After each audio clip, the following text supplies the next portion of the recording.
now has a small SUV to rival that of its competitors, Mazda, Nissan and Toyota. It's called the Ford Puma, and if looks are anything to go by, it's definitely keeping up with its rivals. We got stopped so many times shooting this video today. This test car is the entry-level Puma and it costs around $30,000, which is about $2,000 more than its nearest rival, the Nissan Juke. But you do get a lot of bang for your buck. Here's how it did over 7 days of driving for this week's family review.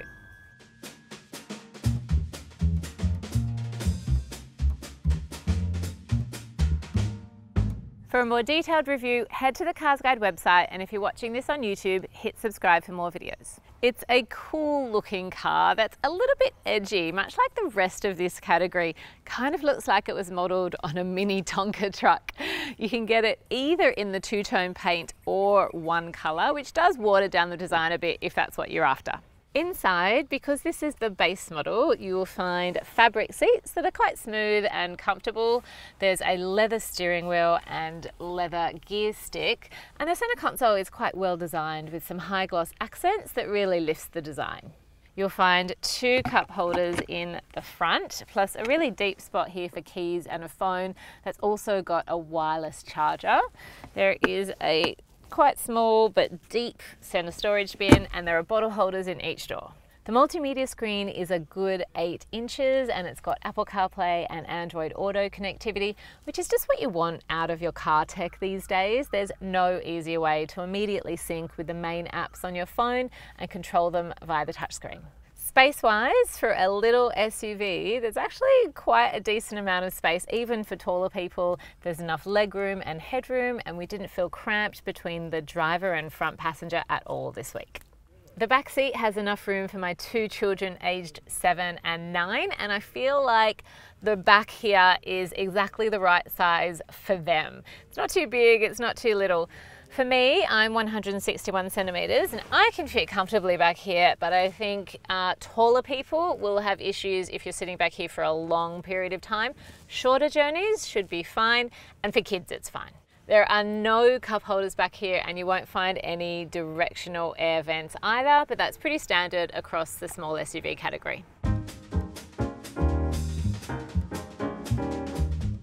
The boot is 410 litres, which is quite generous for a small SUV. Plus, it has extra space under the floor for stuff you need to hide. You'll be able to get a pram in here, you'll be able to fit a suitcase in here, and I could load loads of boxes in there as well. Pretty good for a small SUV. Driving is decent enough in the Ford Puma. There is a 1 litre 3-cylinder turbo petrol engine, and that's enough to get you around suburbia perfectly fine. I know another of my CarsGuide colleagues actually experienced lurchiness with this car, but I haven't experienced that myself. It's never going to win any drag races, but it does get up hills perfectly fine, and it's pretty cruisy on highways too. It's also quite nimble in traffic, and the steering is easy to turn.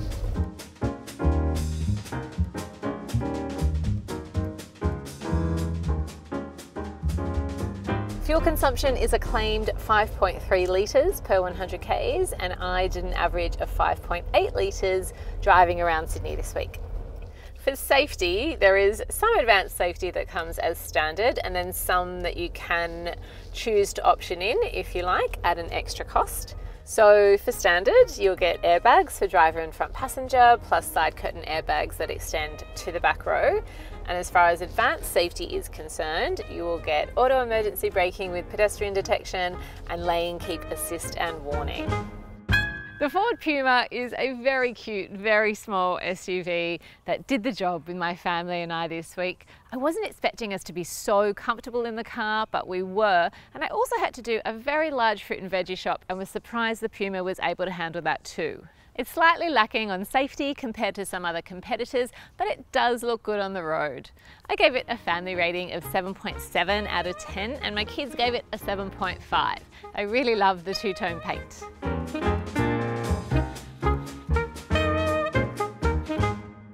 Like this video, subscribe to our YouTube channel, or click through to our website.